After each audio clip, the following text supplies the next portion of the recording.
In this problem, I receive an array of stock prices and an integer value fee representing a transaction fee that is charged for every transaction made. I can either buy or sell stocks, paying the corresponding fee for each sale. The goal is to determine the maximum profit I can achieve by completing as many transactions as I want.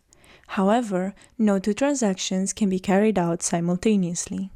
To solve this problem, I will use a dynamic programming algorithm to maximize the profit from stock transactions while accounting for the transaction fee. I chose this approach because it allows me to break the problem down into smaller subproblems and combine their solutions to get the optimal solution for the initial problem. This approach is efficient and well-suited for optimization problems like this one. The problem consists of maximizing profit from stock transactions over a period of time, given the constraints that I cannot perform simultaneous transactions and that I must pay a transaction fee for every sale. Because of the nature of this problem, where trading decisions depend on previous states, whether I held stocks on the previous day or not, dynamic programming is an appropriate approach. If I initialize an integer variable n for the size of the price vector, I can define a two-dimensional array using STL syntax. This matrix will be used to store the maximum profit on each day. If n equals 0, meaning there are no stocks, I will return 0 because there is no profit to calculate.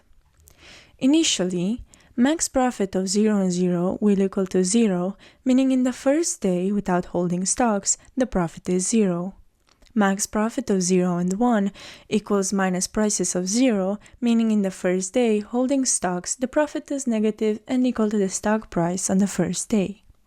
After initializing these two base conditions for day 0, we move on to calculating the maximum profit for each day using the following recurrence relations. We will use this relation for not holding stocks on day I. If on day I do not hold stocks, this can result from two situations. Either I did not hold stocks on the previous day, max profit of I-1 and 0, or I sold the stocks I held on the previous day, gaining profit from the sale, max profit of I-1 and 1 plus prices of I minus fee. In this case, I must subtract the transaction fee from the profit. This recurrence relation will be used for holding stocks on day I.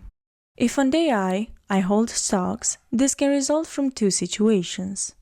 Either I held them on the previous day, max profit of I-1 and 1, or I bought stocks on day I, meaning I paid the stock price from the maximum profit obtained without holding stocks on the previous day, max profit of I-1 and 0, minus prices of I. These recurrence relations are used in a loop that goes through each day in the prices vector, starting from day 1 and going until the last day. Through this loop, we calculate the maximum profit for each day, both for the case of not holding stocks and for holding them. Each day, the algorithm automatically decides whether it's better to buy, sell, or do nothing, depending on the maximum profit calculated from the previous day. At the end, the maximum possible profit will be stored in max profit of n-1 and 0, which is the maximum profit obtained on the last day when no stocks are held. This is the value we return.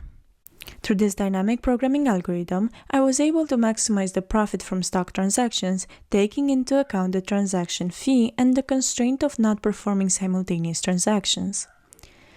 The algorithm is efficient, with a time complexity of O of n, and, with a space optimization, can run in O of 1 space. This approach demonstrates the power of dynamic programming in solving optimization problems, providing a clear and efficient solution to the problem of maximizing profit from stock transactions.